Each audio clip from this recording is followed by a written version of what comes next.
Le premier principe, c'est même si c'est une activité, en fait, quand même de partager parfois des choses, mais qui ne soient pas forcément avec l'intention de vendre à tout prix derrière. J'ai envoyé des mails, avec toujours plein de conseils dans les emails, voilà, qui ne soient pas juste de la vente.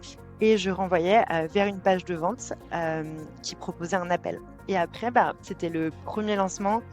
Pour moi, toute la valeur qu'on délivre, vraiment incroyable. En tout cas, moi, je suis à la première convaincue de mon offre.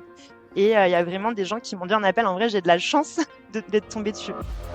Bienvenue sur Le Bout du Tunnel, le podcast où vous apprendrez tout sur les lancements d'entrepreneurs inspirants. Je suis Kevin Pem, j'accompagne les coachs et les formateurs à performer grâce au tunnel de vente. Et dans ce podcast, vous allez découvrir leur retour d'expérience et leurs challenges du quotidien. Mais vous obtiendrez aussi leurs conseils d'experts sur ce qui marche vraiment. Parce que les interviews d'entrepreneurs qui font des millions, c'est bien, mais connaître la réalité du marché à votre échelle, c'est encore mieux. Bref, je suis là pour vous aider à voir le bout du tunnel. Hello Sarah, je suis super content de t'accueillir sur le podcast aujourd'hui. Alors, je vais vous pitcher un petit peu Sarah, comment je la connais. Sarah, je l'ai d'abord connue parce qu'elle était coach, mentor dans le mastermind que j'ai rejoint, le mastermind Marketing Rockstar. Et elle a aussi une agence au moment où on se parlait sur le mastermind. Et récemment, elle a lancé un nouveau programme pour les consultants RSE.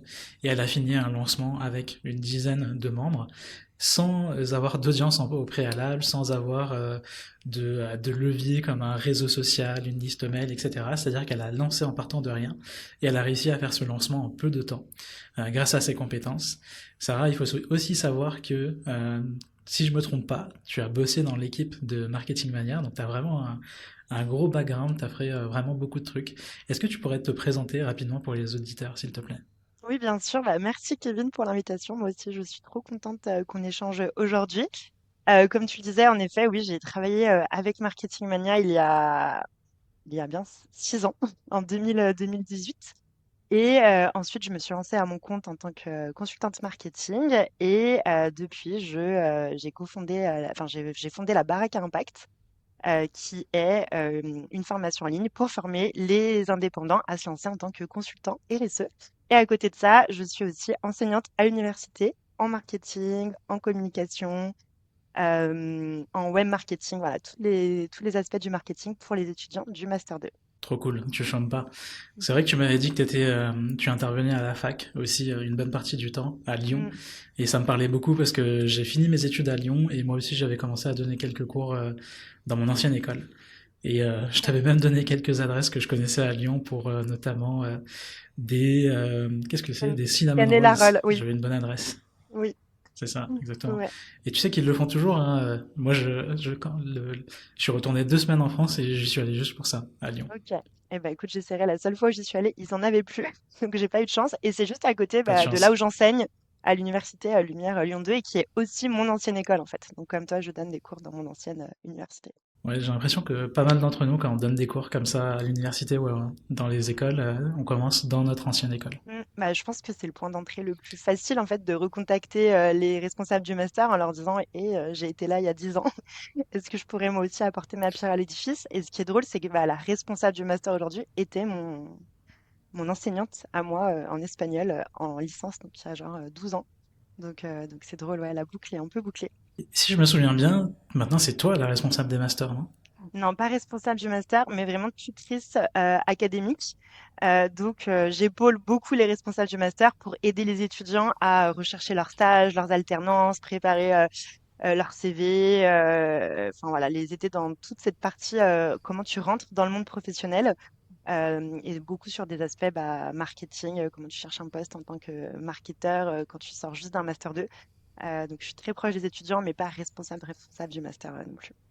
Hmm. C'est marrant parce que du coup, ce que tu viens de me dire, je fais un peu un parallèle avec ton nouveau programme. Parce que du coup, tu vas aider les indépendants à se positionner en tant que consultants RSE. Donc tu vas les accompagner à trouver des clients, mais aussi sur les soft skills, etc. On est là pour parler de ça et de la stratégie de lancement. Déjà, comment ça t'est venu à l'idée de lancer quelque chose comme ça? Oui, alors comme on disait un petit peu en introduction, moi je suis dans le marketing depuis 7 ans maintenant. Et j'avais vraiment envie de réutiliser mes compétences marketing pour un projet un peu différent avec plus d'impact. et un projet en fait où je fais mon propre marketing. Donc c'est un peu différent, tu sais, quand on est prestataire marketing, on s'occupe du marketing des entrepreneurs, des entreprises qu'on accompagne. Et moi, j'avais envie au bout de 7 ans de me dire, OK, je vais faire en fait mon propre marketing, mais pour un projet à impact sur la société, sur le développement durable, etc. Et donc, la RSE, on va dire, réunissait tous ces points. J'ai une amie à moi qui a une boîte de consulting RSE et qui me parlait souvent de sa boîte, de ce qu'elle fait. Bon, elle s'appelle Charlotte, c'est pour Act for Now. Et je trouvais que c'était passionnant. En fait, ses missions avec ses employés, elle a aussi une boîte à Lyon. Et je me suis dit, bah, est-ce que ça te dirait que moi, vraiment, je crée une structure pour former les consultants RSE? Moi, je pourrais vraiment les aider sur toute la partie trouver des clients, les soft skills, comment créer une entreprise. Et toi, tu viens intervenir pour les former sur la partie RSE. Et elle m'a dit, let's go. Et voilà comment on a démarré ça. Ok, intéressant. Donc ça vient un peu de cet échange avec ton ami Mm. et la volonté du coup de créer un projet à impact et Oui. de vouloir gérer ton propre marketing aussi, c'est-à-dire ton propre projet et pas seulement celui des clients. Exactement. Ok, très bien. Si on devait faire un peu un plan, le plan d'action que tu as eu, c'est quoi la première étape à partir du moment où tu as l'idée? Alors, la première étape, je me remets dans mes souvenirs, c'était il y a bien 6 mois, c'est commencer à créer du contenu. Commencer à créer un petit peu de contenu gratuit. Donc, créer un lead magnet, tout simplement un lead magnet. J'imagine que les auditeurs seront au courant de ce que c'est. Donc, c'est créer une ressource qui apporte quand même de la valeur, que tu délivres souvent en échange d'une adresse email pour commencer à créer ta newsletter. Et du coup, ça a été, de bien parler à mon ami pour vraiment, aspirer toutes ses connaissances RSE pour créer un lead magnet pertinent, qui est une mini formation gratuite sur 5 jours, pour, comprendre toutes les bases de la RSE. Donc, un peu, gagnant-gagnant parce que moi, ça m'a permis de comprendre encore plus ce qu'était la RSE et du coup, on a rédigé ça, vraiment 5 emails sur 5 jours, Hmm. pour faire un lead magnet RSE. Même pas de plan d'action, quand est-ce qu'on va lancer une formation derrière, c'est vraiment on lance le lead magnet et on voit ensuite. Ouais. La phase de recherche persona, c'était avec ton ami. Du coup, tu as un peu hacké le truc pour prendre tout ce qu'elle savait sur ce marché-là et du coup le packager dans un lead magnet pour apporter un peu de valeur et récolter des adresses mail. Exactement. En fait, j'ai pas fait toute la phase, en effet, où j'ai trop échangé avec des clients à ce moment-là. En tout cas, avec des prospects, avec des personnes dans la situation, parce que je l'ai vraiment fait avec mon amie, qui, elle, maintenant, ça fait 10 ans qu'elle est dans la RSE. Donc, j'ai vraiment tiré toutes les informations. Elle aussi, elle est enseignante dans une école, donc elle est beaucoup en contact avec des gens qui se forment à la RSE. Donc, on est vraiment parti, on va dire, de son knowledge, de ce qu'elle connaissait pour créer ce lead magnet. Et suite au lead magnet, on a eu des gens qui l'ont téléchargé. Et là, on a parlé ensuite à des personnes. Enfin, j'ai fait beaucoup de calls avec des personnes qui avaient lu le lead magnet avant de créer l'offre. Mais le contenu gratuit, on est vraiment parti d'une hypothèse, en fait, sans vraiment faire de recherche sur le marché. Ok, donc étape un, tu as créé le lead magnet. Maintenant que tu l'as créé, qu'est-ce qui se passe? Comment tu attires des prospects? Comment tu récoltes les adresses mail? Ouais. Alors, comme tu le disais en intro, moi, j'avais pas d'audience. J'avais une mini audience LinkedIn de 1500 personnes, mais sur le marketing. Donc, je me suis dit, ça va pas du tout être le bon endroit. Donc, très vite, moi, j'avais envie que le projet, en fait, soit très vite validé s'il y avait un marché ou pas. Donc, je lance de la pub Facebook. Clairement, en fait, je fais directement tourner de la pub Facebook avec un petit budget mensuel euh, pour vite avoir des premières personnes qui lisent notre lead magnet, avoir des retours et voir si la pub Facebook, ça prend. Très bien. C'est vrai que ça peut être une super alternative, la pub Facebook, quand on maîtrise, pour récolter des leads rapidement. T'as géré la pub toi-même ou tu as eu recours à quelqu'un? Oui, j'ai géré la pub moi-même. Après, je me suis fait accompagner via quelqu'un que je connais qui est prestataire pub Facebook, plus en mode conseil. Il a pris 1 heure avec moi, il a regardé si tous mes setups étaient bien faits. Donc voilà, je l'en remercie. Après, sinon, j'ai géré moi-même. J'ai pas pris un consultant expert. Aussi, juste, pourquoi est-ce que j'ai fait ça? C'est que moi, j'avais une activité à ce moment-là, quand même, d'activité de consultante marketing à côté. J'étais enseignante à la fac, j'intervenais dans le mastermind Copy Rockstar, Marketing Rockstar, comme tu l'as dit au début. Et en fait, je pouvais pas passer tout mon temps, tu vois, à créer du contenu, aller chercher des leads. Et du coup, j'ai vraiment, je me suis dit, OK, quand j'ai déjà un revenu, on va dire, récurrent, Je suis pas stressée financièrement, je pouvais me permettre d'investir pour tester vite. Donc je pense ça ouais, ça dépend vraiment des situations. Moi, dans ma situation, je voulais pas, arrêter toute mon activité marketing pour me mettre à fond dessus. Donc je me suis dit: «Bah, je préfère, payer, on va dire et pour que ça aille plus vite». Donc c'est pour ça que j'ai fait ce choix-là et ouais, la pub Facebook, très j'ai vraiment fait, 2-3 visuels, très simples, hein, pour commencer. Rien d'incroyable, pas de vidéo, et juste, ouais, 2-3 visuels sur Canva et c'était parti. Ouais, c'est vrai que si tu veux attirer de l'attention maintenant sur Internet, c'est soit tu payes en temps et tu crées du contenu, ça va te prendre du temps pour attirer les gens parce que ça va prendre du temps de construire la base d'abonnés, soit tu payes en argent, donc tu fais de la pub, ou alors tu fais les deux et là tu scales, mais les gens ont rarement les deux. Mmh, exactement. Quand tu commences, tu as rarement les 2. Donc pour moi, il faut C'est choisir un. ça. Mmh. Par curiosité, combien de budget t'as mis au début? On était vraiment sur un petit budget, pub à 5-10 € par jour. Bon, on va rentrer un peu dans le côté un peu technique de la pub. Quand je demande le budget, généralement, ce qu'on va demander, c'est aussi le coût par lead. Le coût par lead, c'est le nombre de prospects, enfin, quel montant vous allez payer, par exemple 100 euros, pour récolter, je sais pas moi, 50 leads, bah ça va être 2 euros le coût par lead. C'est-à-dire que vous payez 2 euros pour récolter un prospect. Du coup, Sarah, combien t'as eu de coûts par lead? On a lancé en novembre, à peu près en novembre et en fait, au début, on était, vraiment sur une période où je pense qu'il y a beaucoup de gens qui font de la publicité avec les fêtes de Noël et donc là, on était vraiment à plus de 2 € de coût par lead. Et mais en fait, moi, j'étais vraiment dans une stratégie où, c'était pas grave parce qu'en fait, tant que j'avais pas fait mon lancement sur mon produit payant, en fait, pour moi, c'était pas trop cher ou pas assez cher. Il fallait juste voir après si ces leads, allaient acheter ma formation payante. Donc j'étais à un peu plus de 2 €, j'étais, OK avec ça. Mais en fait, très vite, à partir de janvier, quand les fêtes de Noël, sont terminées, j'ai changé aucune pub, j'ai changé aucun critère et là, on est passé à peu près 1,50 € par lead. Ah ouais, 1 euro, enfin, selon les marchés, euh, on peut pas comparer déjà par rapport à différents marchés. Par exemple, je suis sur le marché de la formation en lead. 1 euro ou 2 euros, ça n'existe plus, je crois, aujourd'hui. C'est plutôt 10 euros le lead, 5-10 euros le lead. Mais c'est pas comparable. Là, on est sur un projet consultant RSE, c'est une autre niche, c'est un autre projet, donc c'est pas comparable. Mais je pense que 1 euro ou 2 euros par lead, pour toi, c'est ok. Après, je comprends bien qu'il y a du coup, toi, t'avais pas encore d'objectif de rentabilité, tu voulais d'abord vérifier s'il y avait un marché pour toi ou pas. En fait, c'est ça, même limite, 10 € par lead, ça peut être OK. En fait, ça va dépendre après ce que ces leads vont te rapporter. Donc pour moi, à ce moment-là, quand on lance entre novembre et mars, en fait, je regardais honnêtement, je sais pas si c'est un bon conseil marketing, hein, mais je regardais très peu le coût par lead. J'allais très, très peu sur le Business Manager. Moi, en fait, je savais que j'étais prête à dépenser à 5-10 €, ça dépendait des périodes, par jour. Et je me disais, en fait, on verra si c'est une bonne stratégie ou pas au moment du lancement. Et pour le moment, ça sert à rien de vouloir absolument tout optimiser pour réduire ou monter le taux par lead. Donc honnêtement, j'ai même connu mon coût par lead très tard. En vrai, au début, je l'ai pas du tout regardé. Je me suis dit, voilà, maintenant ça tourne. Moi, j'ai pas envie de passer des heures à optimiser.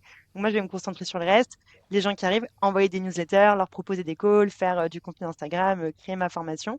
Et on verra ensuite pour le coup par lead. En fait, tant qu'on n'a pas vendu quelque chose, on ne sait pas si le coup par lead est bien ou pas. Enfin, moi, en tout cas, Ouais. c'est ce que je pense. Oui, c'est vrai parce que au-delà du coût par lead, ce qu'on va regarder, c'est plutôt le retour sur dépenses publicitaires, c'est-à-dire pour 1 euro dépensé, combien est-ce que ça me rapporte. Mm, Donc c'est ok d'avoir des leads qui vous coûtent 10 euros, si derrière ça vous rapporte 100 euros. Ça veut dire que vous faites exactement. quand même un fois 10, donc vous avez limite une machine à imprimer de l'argent. Exactement. Alors que Donc si tu as ok, un je lead, comprends. pardon, si tu un lead qui te coûte 1 € mais que tu n'arrives jamais à convertir après en À client, vendre. pareil, ça sert à rien. Enfin, ça sert à rien. Ça dépend quelle est ton intention. Mais si tu veux vraiment créer une activité rentable et ensuite vendre tes prestations, avoir un lead vraiment pas cher, bah, c'est pas ça qui te permettra en fait de vendre et de scaler. C'est une bonne stratégie du coup de paramétrer la pub et, euh, et de laisser tourner, voir ce que ça donne. C'est vrai que j'entends de plus en plus de la part des experts que Facebook il devient de plus en plus bon pour optimiser lui-même sans que toi tu Mm, touches à rien. mm. Tant que tu le laisses faire en fait, il peut trouver la bonne optimisation tout seul. Mais j'imagine que tu t'es fixé quand même une limite de dépenses mensuelles. une Mm. allocation. Ouais, Oui, oui, oui, bah, c'est ça. On était à maximum à peu près 200 ou 300 par mois, hein. ouais, c'est ça. Ouais, donc moi, si je devais donner un conseil aujourd'hui à un client, c'est s'il a un petit budget, même 150 € par mois, tu vois, ça fait quand même du 5 € par jour. C'est de le mettre sur Facebook Ads, mais par contre derrière, ça implique que t'es ok de le perdre en guillemets, quoi. Que ça te rapporte pas tout de suite de l'argent. Genre, faut pas espérer que là, il y a un lead qui rentre, faut qu'il achète, quoi. S'il a pas pris rendez-vous, t'as fait faillite. Exactement. Top, très bien. Bah du coup, ok, on a la première étape, lancer un lead magnet, envoyer du trafic dessus avec de la pub. Qu'est-ce qui se passe ensuite? Donc, tu as récolté une certaine base email. Est-ce que tu les as éduqués? Tu les as chauffés? Comment ça Mm. s'est passé ensuite? Oui, bah alors, hyper important. L'idée, c'est de récupérer une base email, mais de prendre le contact avec eux. C'est pas juste créer une base email pour créer une base email. Donc là, tous les mois, toutes les semaines, pardon, je leur envoie une newsletter. Et j'essaye de déclencher aussi des appels, des discussions, donc j'essaie de poser des questions dans mes newsletters, de répondre, d'échanger vraiment, par mail avec eux et là, vraiment dans l'idée de comprendre, bah, très marketing, quels sont leurs problèmes, qu'est-ce qu'ils auraient besoin d'avoir dans une formation, en ligne payante, où est-ce qu'ils en sont? Est-ce qu'ils sont déjà un peu formés à la RSE? Pas du tout? Est-ce qu'ils sont déjà conscients qu'ils veulent devenir consultants RSE ou pas du tout. Voilà, j'essaie vraiment de comprendre les gens qui arrivent sur ma liste email, quel est leur profil, pour ensuite bah, qu'on leur crée vraiment la meilleure formation possible qui va vraiment les aider à se lancer en tant que consultant RSE. Pour pas que ça soit juste tiré, on va dire, de mon cerveau. Donc là, j'échange, voilà, une newsletter par semaine, 2 à 3 posts Instagram par semaine et des propositions d'appel. Ok, donc tu, tu fais quand même des posts. Oui, alors on fait des posts Instagram, mais on est vraiment sur des posts Instagram qui vont fidéliser les personnes qui nous suivent déjà. Pour vraiment être très concret, quand les gens s'inscrivent au lead magnet via la pub Facebook, la page de confirmation, c'est un appel à l'action pour aller s'inscrire à mon compte Instagram. Donc en fait, les gens, je vois au début, je regardais vraiment beaucoup en fait les gens qui s'inscrivent. Après, je voyais hop, il y a un nouveau follower Instagram et je voyais que c'était le même nom. Et donc, on fait vraiment des posts bah, pour les éduquer, pour les fidéliser. On n'a pas du tout une stratégie encore d'acquisition organique via Instagram, mais je fais quand même des posts bah, pour éduquer ces personnes qui arrivent. Ok, intéressant. Donc il y a quand même plusieurs points de touche par semaine Mm, avec ces nouveaux prospects. exactement. Bah, l'idée, c'est vraiment de se dire qu'ils sont là, donc on en prend soin. Et pour moi, c'est là où je préférais encore une fois mettre mon énergie plutôt que d'aller optimiser à tout prix les pubs. Je me dis maintenant, moi, le plus important pendant quelques mois, c'est vraiment de prendre soin de tous les leads qui arrivent, leur donner des super contenus. On crée des ressources qu'on envoie, mais des ressources hyper détaillées. On nous répond même parfois, waouh, c'est un cadeau de Noël, voilà, et échanger avec eux, créer sur Insta, échanger vraiment juste des messages sur Insta pour vraiment bah, les comprendre, quoi. Ok. Donc première étape, lead magnet, lancer la pub. Ensuite, les retenir, stratégie de rétention sur Instagram et par newsletter. Ensuite, si on doit arriver au lancement de ton offre, comment ça se passe? Qu'est-ce que tu lances? Est-ce que tu as créé un truc avant de lancer ou tu t'es dit je vais valider d'abord les ventes en mode pré-vente avant de commencer à créer des modules, des choses comme ça? Et ventes. Donc on se met en objectif de trouver 10 à 12 personnes qui veulent faire partie de ce premier programme. Donc vraiment, la promesse de notre programme, c'est 10 semaines pour se lancer en tant que consultant RSE, être indépendant, trouver ses premiers clients tout en se sentant légitime. Donc on axe vraiment le programme autour de 3 piliers. Les soft skills, donc toute la partie sur comment tu trouves des clients, comment tu crées ton entreprise, comment tu gères ton entreprise. Les hard skills, comment comment tu te formes en RSE, les réglementations, les outils RSE, comment concrètement ce que tu fais quand tu vas arriver chez un client le jour J. Et le troisième pilier, bah, créer une petite communauté parce que les gens se sentent vraiment seuls. Donc tout ça, on l'a identifié grâce aux appels avec les clients. Sinon, on serait, je pense, jamais parti sur ça. C'est vraiment à force de creuser, on se dit que c'est les 3 skills, les 3 piliers qu'il faut. Mais on veut pas créer tout le programme. Moi, j'ai pas envie de créer 30 heures ou 40 heures de vidéos si on n'est pas sûr que des gens se sont intéressés, en fait. Parce que si on crée quelque chose et que personne s'en, voilà, et qu'en fait, ça leur plaît pas, voilà, on a perdu 30 heures. Donc, non, on est vraiment en mode stratégie pré-vente. Par contre, je fais un programme très précis. Telle semaine, enfin, le dimanche, je sais pas, 12 mai, vous aurez ce module. Le dimanche 18 mai, vous aurez ce module. J'ai vraiment déjà la trame de tout mon programme, toute la structure. On sait exactement ce qui va être délivré chaque semaine, mais rien n'est enregistré en vidéo à part le premier module pour directement qu'ils aient un petit quick win quand ils s'inscrivent. Voilà, dès qu'ils s'inscrivent à notre programme, ils reçoivent le premier module et tout le reste, on le délivrera au fur et à mesure. Ok, très bonne méthode du coup, pré-vente et juste prévoir le premier module. Mm. C'est J'ai une question quand même du coup. toute la structure du programme quand même. On sait exactement voilà, ce qu'on n'est pas Voilà. chaque semaine en se disant qu'est-ce qu'on va leur délivrer. C'est déjà très très clair sur qu'est-ce qu'on va, enfin, très précis, vraiment très bullet point, très très précis. C'est justement ma question. Comment est-ce que comment t'as réussi à construire ça et savoir exactement telle semaine tu mets tel Mm. truc? Mm. Alors, au tout début, on était vraiment parti sur un plan de formation de notre tête. Et encore une fois, c'est en parlant avec des personnes, je leur disais, mais ça serait quoi ton programme de formation idéal? Qu'est-ce que tu aimerais trouver? Donc, ça nous a vraiment refait changer le plan. Donc, voilà, c'est vraiment important. Et après, bah, chaque semaine, je mets quel truc? Ça, c'est une bonne question. On l'a fait beaucoup au feeling parce que du coup, je l'ai co-construit avec Charlotte, qui est experte RSE, qui donne aussi des cours dans une université, enfin, dans une école privée sur la RSE. Moi aussi, j'ai l'habitude de donner des cours. Donc, c'est vrai qu'on a aussi ce background de donner des cours où on a déjà beaucoup de choses construites qui nous a aidés. Et après, on a essayé vraiment de faire un déroulé logique. En fait, on a vraiment construit nos modules par offre que les consultants RSE peuvent vendre en entreprise. Donc en fait, les offres, on va me dire un petit peu de base pour commencer, les offres où il faut avoir cette offre pour faire l'offre suivante. Et ça fait un petit peu un fil conducteur autour des différentes offres que les consultants RSE peuvent vendre. Et ça, c'est vraiment un retour qu'on avait eu en appel, des gens qui me disaient, moi, je veux savoir quelle offre, en fait, je peux proposer, comment je peux packager une offre. Et du coup, on a créé tous nos plans de formation sur ça et on a fini les modules plus business sur une fois que tu sais tout ça, comment tu trouves des clients, comment tu crées ton entreprise, comment tu fais un profil LinkedIn pertinent, un profil Malte, etc. Ça, on l'a fait tout à la fin, une fois qu'ils ont déjà vraiment toute la matière RSE. Est-ce que t'as, par exemple, t'as fait une page de vente où tu vendais juste en appel comme ça et tu faisais des propositions? Donc, comment j'ai vendu une fois qu'on avait le programme construit, où là, on a passé quand même beaucoup de temps à le construire. Il y a eu beaucoup d'allers-retours. Ensuite, eh ben, j'ai envoyé des mails, des mails de vente sur la liste email, avec toujours en fait des emails, ouais, avec toujours plein de conseils dans les emails, et ça, voilà, qui ne soit pas juste de la vente.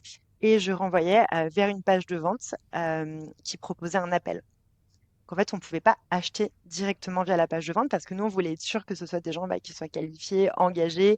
On demande aux gens d'être tous les jeudis avec nous en live, de partager dans le Slack. Donc, on a vraiment voulu parler à tout le monde avant que les gens puissent acheter. Mais par contre, il y avait le prix sur ma page de vente. Il y avait le prix sur ma page de vente et possibilité de réserver un appel si les gens étaient intéressés. T'as anticipé ma question, j'avais demandé affichage de prix ou pas? Oui, bah, c'est une grosse question. Voilà, moi, je préfère comme ça. Je me dis, les gens qui arrivent en appel, les gens sont hyper qualifiés. Et voilà, le prix déjà enfin, n'est plus un frein en fait quand ils arrivent en appel. Très bien. T'as eu combien d'appels, tu dirais, en tout? Euh, Honnêtement, je pense que j'ai eu 14 ou 15 appels et on a eu 13 inscrits. Donc les gens qui arrivent en appel étaient Ah oui, déjà convaincus. il était déjà très chaud, quoi. Donc la Exactement. stratégie d'éducation que t'as mis en place, elle était bonne. Mm, ouais. Et en vrai, quand on demande en appel pourquoi est-ce que les gens bah, du coup sont là, veulent rejoindre la formation, vraiment, bah, en fait, c'est les mails qu'on a envoyés chaque semaine. En fait, c'est le retour qu'on a. Les mails sont déjà tellement qualitatifs. On aime le ton, on aime comment c'est écrit. Du coup, ils ont envie d'aller plus loin. Donc, moi, vraiment, c'est la stratégie email qui a tout fait sur ce lancement. Ok. Tu dirais que c'est quoi le game changer pour toi qui fait que les gens étaient aussi chauds, que ça a autant converti? C'est qu'on a quand même passé vraiment plusieurs mois à écrire bah, vraiment cette newsletter tous les mardis avec beaucoup de teasing sur la formation. Je teasais chaque email en mode on est en train de créer une formation, si vous voulez en parler, appelez-nous. Donc énormément de teasing. Et après, bah, moi je pense qu'on a fait une offre vraiment irrésistible pour le coup. Enfin vraiment là, c'était le premier lancement. Pour moi, toute la valeur qu'on délivre, vraiment incroyable. En tout cas, moi je suis à la première convaincue de mon offre. Et il y a vraiment des gens qui m'ont dit en appel, en vrai, j'ai de la chance d'être tombée dessus. Donc les gens l'ont vraiment vu en mode, bah, l'offre est vraiment top. Et du coup, je pense que ça a beaucoup joué. Donc ouais, toute la partie, on a créé des liens avant avec l'audience, les gens me connaissaient, voyaient mon nom sur leurs emails. Et on a vraiment réfléchi à l'offre pour que ce soit un truc comme dirait Hormozy, où les gens soient bêtes de refuser. T'as vendu l'offre à combien? C'était quoi On le est, tarif? on était à 850 € pour le premier lancement. 850 et t'as eu 10 ventes? 13, 13. Ok. Ok, donc ça fait. Je suis mauvais en maths, mais ça fait plus de 10K à peu près. c'est ça. Bravo. Et maintenant, je te demanderais bien, pour toi, tu dirais que c'est quoi, genre les. Si tu devais résumer en trois grands principes, euh, comment bien chauffer une audience avant un lancement, que ce soit un nouveau programme ou non, tu vois, c'est quoi les trois grands principes pour toi? Déjà, le premier truc, c'est que moi, quand j'envoyais les emails entre la pub Facebook et le moment où on a fait le lancement, en fait, je le faisais pas. Mon intention, c'était pas vraiment que pour vendre le programme derrière. Parce que moi, déjà, je me formais à fond sur la RSE. Donc, je pense que j'avais un enthousiasme, tu vois, très sincère, où dès que je découvrais un peu un truc sur la RSE, je trouvais ça trop cool de le partager à l'audience. Et je pense que ça s'est vraiment ressenti. Et en fait, là, on n'avait vraiment rien à vendre. Et parfois, j'ai des gens qui me disent, qui me répondaient en email, enfin, qu'est-ce qu'on peut acheter vraiment pour vous soutenir? Donc en fait, vraiment le premier principe, c'est même si c'est une activité, ben, en fait, quand même de partager parfois des choses, mais qui ne soient pas forcément avec l'intention de vendre à tout prix derrière. En tout cas, moi, je pense que ça a bien marché. En deux, moi, je dirais aussi d'incarner, d'incarner vraiment l'entreprise et ta structure.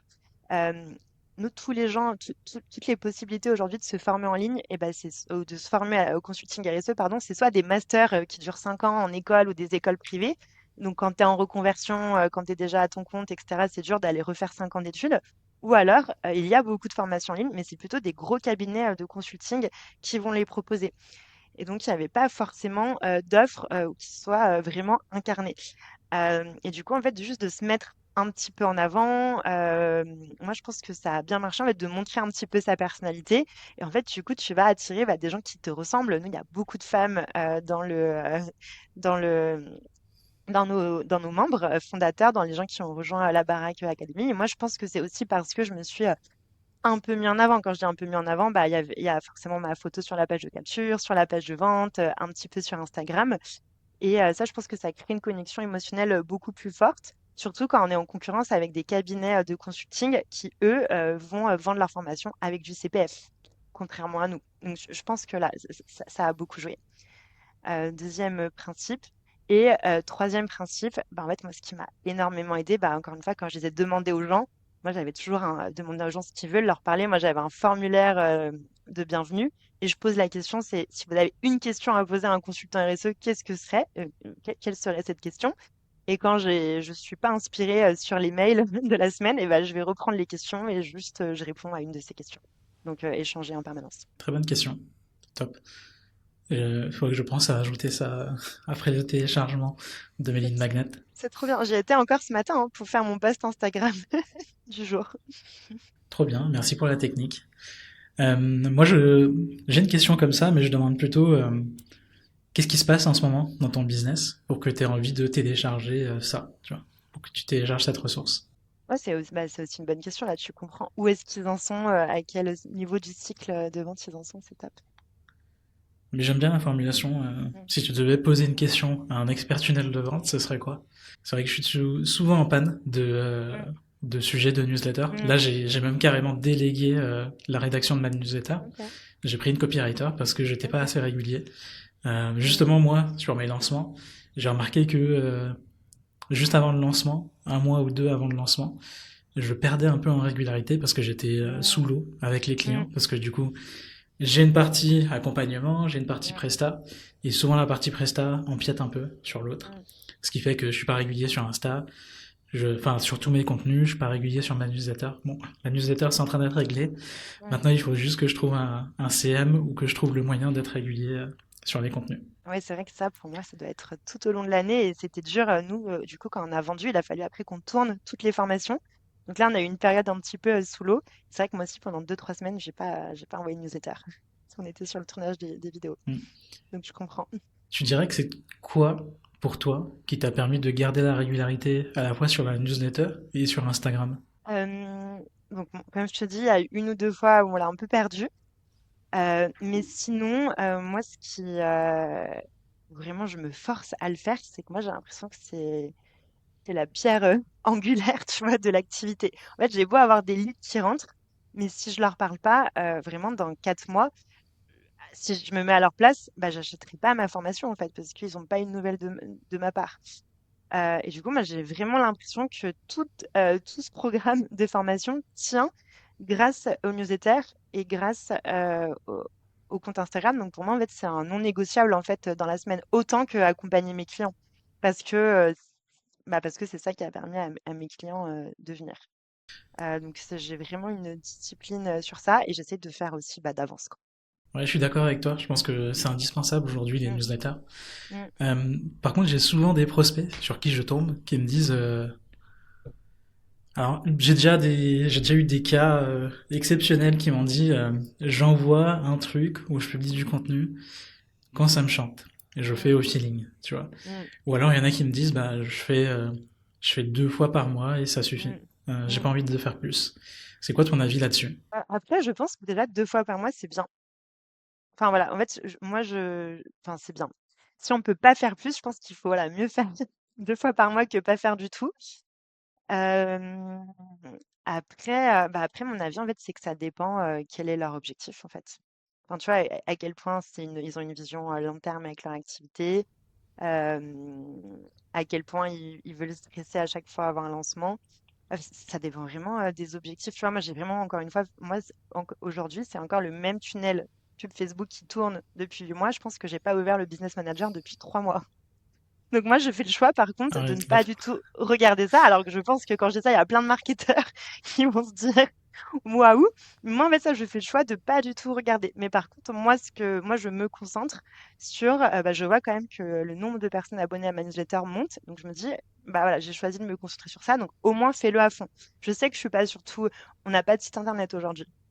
Donc voilà, mais par contre, j'ai choisi, 2 trucs de ma pierre angulaire, qui soient la newsletter et les posts Insta. Et du coup, ça, je m'y tiens.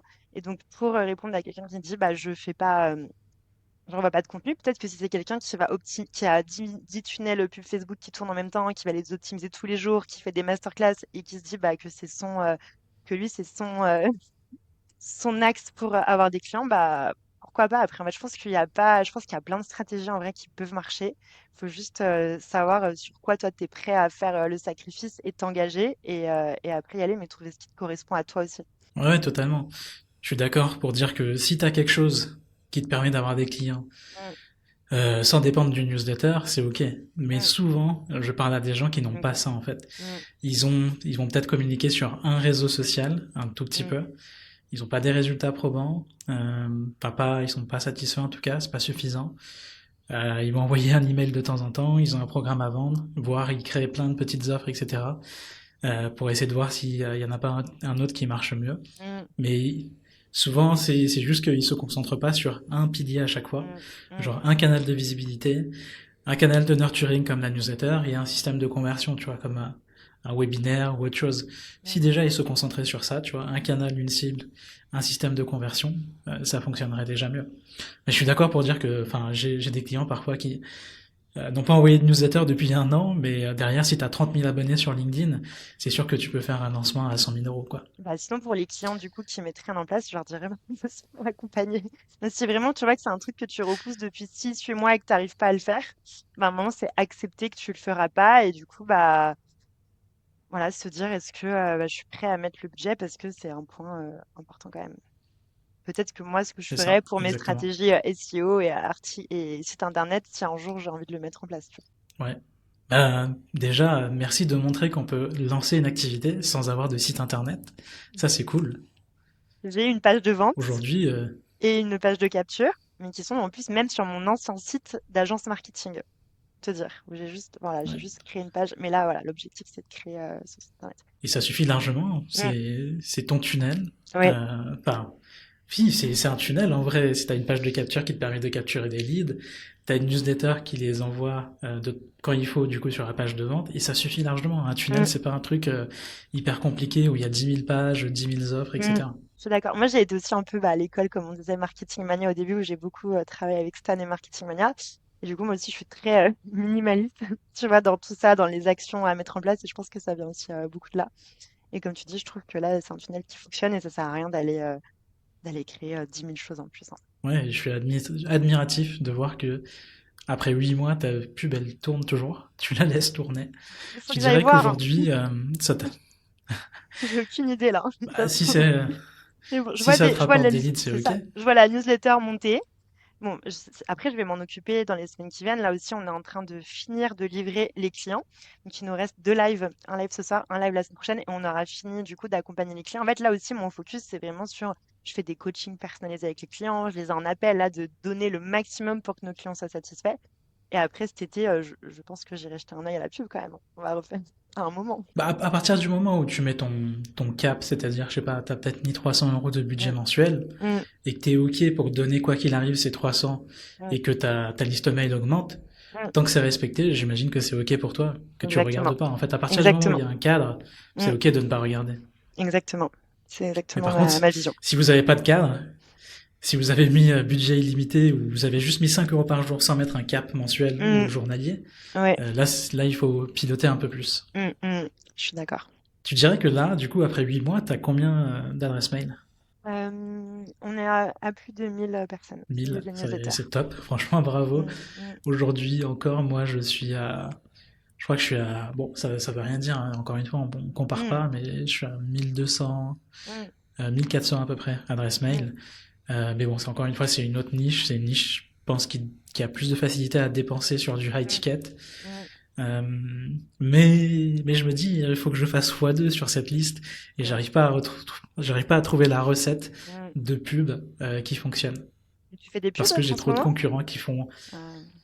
Euh, Je vais en lancer une là, ok, mais depuis l'année dernière, j'ai essayé au moins 3 campagnes et à chaque fois ok. c'était catastrophique avec des leads à 7 euros. Sur mon dernier lancement, j'ai eu des leads à 17 euros.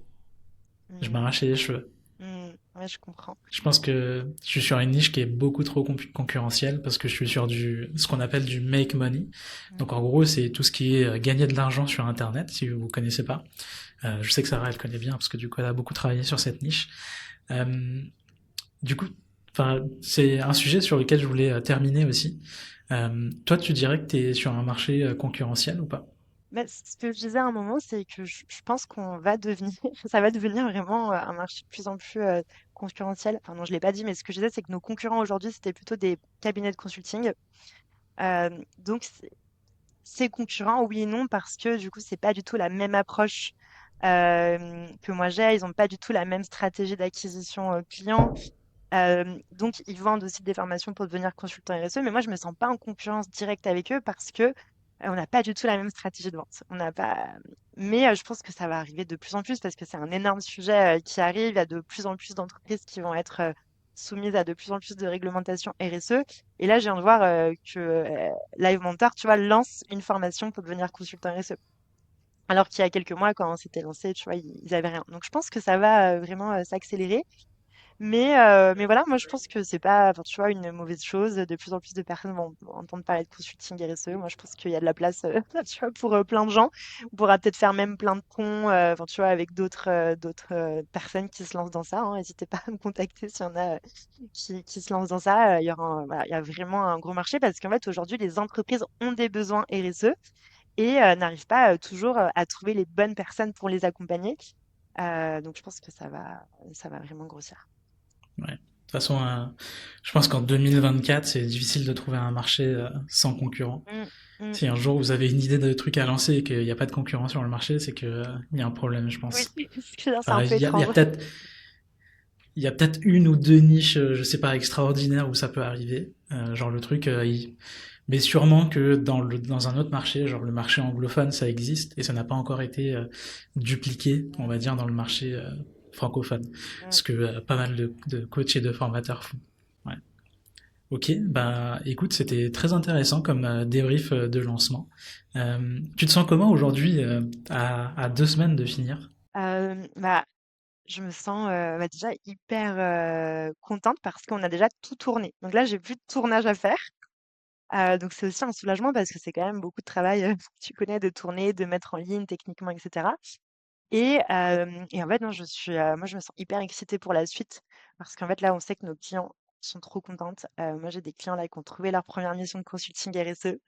Donc en fait, juste déjà, on a déjà des super, témoignages. Aussi, ce qu'on proposait, dans le cadre de ce premier lancement, c'était un coaching RSE pour les accompagner sur leur première mission. Je sais qu'il y en a plein qui commencent à déclencher leur coaching RSE et du coup, bah, voilà, c'est hyper concret. On voit vraiment des gens qui vont, avoir un impact en entreprise, grâce à nous. Donc moi, je me sens, trop contente et prête à faire encore plein de newsletters, plein de contenus Instagram pour toucher, plus de gens, aider encore plus de consultants RSE. Donc non, je suis assez excitée, par la suite et je suis très confiante, en fait, en notre produit, en ce qu'on a créé, en la méthode, grâce aux retours clients. Après, bien sûr, cet été, on va faire plein d'améliorations parce qu'on a eu les premiers retours clients, du produit. Mais on est, vraiment, je suis vraiment trop contente, en tout cas, des retours clients. J'ai vraiment pris le temps déjà au milieu de la formation d'appeler chacun des clients. Ça, c'est aussi important pour vraiment, j'ai passé 30 minutes, au milieu de la formation pour voir, ce qui leur manquait et cetera et on a eu que des retours, très positifs donc je suis assez, excitée pour la suite. Trop bien. Encore une fois, tu as anticipé une de mes questions. C'était comment est-ce que tu prends les feedbacks pour améliorer? Et du coup, on a déjà une partie de la réponse. Donc, au milieu de l'information, tu appelles les participants. C'est une C'est pratique que ça, je fais aussi, enfin, que j'ai fait OK. pour mon bootcamp et Ouais, c'était cool. Ça marche trop bien.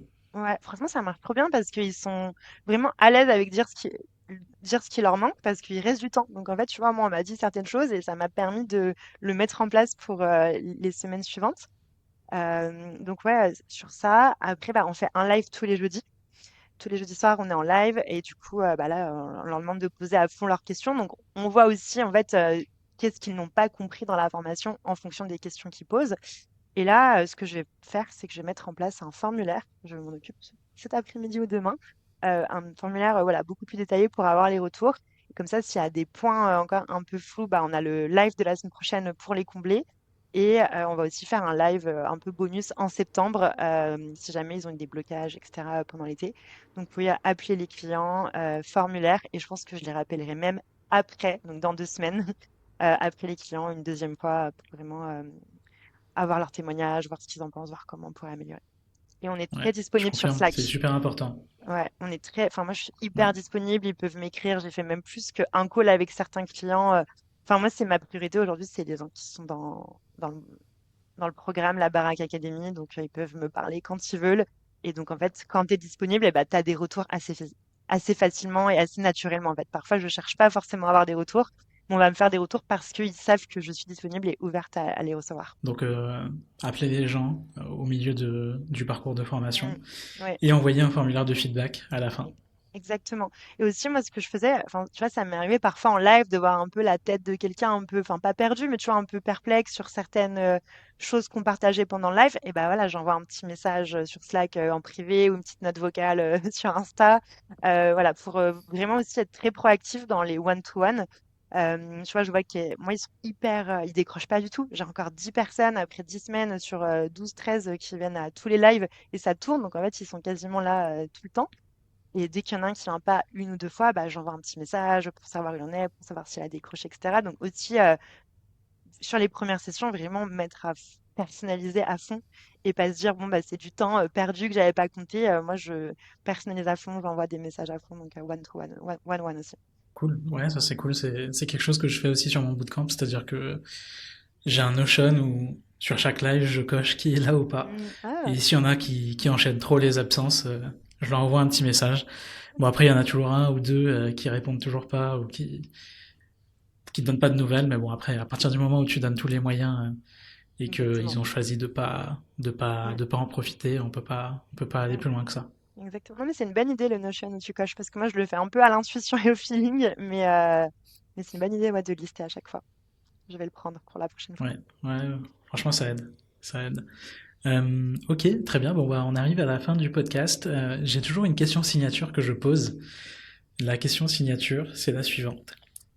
Si demain tu avais 1 minute d'antenne télé avant l'épisode qui veut devenir mon associé et que tu devais faire passer un message à ceux qui veulent lancer un projet comme le tien en partant de rien, tu vois, pas forcément dans la RSE, mais un projet en partant de rien sur une niche spécifique qui leur tient à cœur, qu'est-ce que tu aurais envie de leur dire? Bonne question. J'aurais dû écouter un peu plus tes podcasts avant. Moi, j'aurais envie de leur dire que le plus important enfin, dans l'entrepreneuriat, dans les activités que tu lances, c'est vraiment en fait les personnes qui t'entourent. Donc moi, comme on disait, ça fait 7 ans en fait que je suis à mon compte et en fait moi, tous mes projets, c'est toujours en fait autour de personnes. Donc là, par exemple, l'activité consulting RSE, c'est mon amie Charlotte qui m'a donné l'idée. On a eu l'idée ensemble, etc. Donc elle intervient vraiment à fond dans le projet. Donc celle qui m'a donné l'idée. Et tous mes projets d'avant, je vais pas refaire la liste, mais moi, il y a toujours une personne un peu clé et un peu moteur. Et du coup, c'est de prendre le temps d'aller juste rencontrer des gens, mais sans se dire, ah, on va monter un business ensemble, je cherche à tout prix un associé, je vais absolument tirer un maximum des gens, mais juste en fait entretenir les relations professionnelles comme on entretient des relations avec sa famille ou amicale. Et c'est ça en fait qui va pouvoir euh, amener des idées. Par exemple, Charlotte, on s'est rencontrés dans ma précédente vie professionnelle quand on travaillait à Microsoft, donc relations professionnelles à la base. Et voilà, et toutes mes activités, il y a une personne toujours pilier. Et du coup, c'est travailler les relations, mais naturellement. En fait, juste se dire que c'est ça la base de la vie. Et c'est aussi du coup la base de l'entrepreneuriat, donc développer son réseau et entretenir les relations. C'est là où je pêche en tant qu'introverti. J'ai Ouais. toujours du mal, mais j'essaye. Mm. Tu vois, ça fait combien de temps, un mois Mm. ou deux que tu as quitté le mastermind, Ouais. tu vois, et on se parle toujours de temps en Oui. temps. Mm. Donc j'essaye. Ouais. C'est ça, ça peut être entretenir les relations, mais avec une façon qui te correspond à toi, tu vois, enfin toi, aux personnes en tant qu'introverti, juste des petits messages de temps en temps, j'ai pensé à tel podcast, même si c'est un message tous les 3 mois. Moi, il y a des gens avec qui j'échange tous les 3, 4 mois, on se fait un petit call. Mais, mais en tout cas, moi, quand je regarde mon parcours, je me dis, c'est que les personnes à chaque fois qui ont fait la différence. Donc, c'est cool, c'est détaillé. Et Mm. j'espère qu'on gardera contact. Trop bien de garder ça comme, comme élément. C'est vrai que d'habitude, j'ai plus l'habitude d'avoir des réponses plus business, plus Mm, marketing ou mindset peut-être, mais mm, avec toujours un aspect de performance, mais jamais un truc où ce sont les autres personnes qui sont les éléments clés des projets. mm, mm.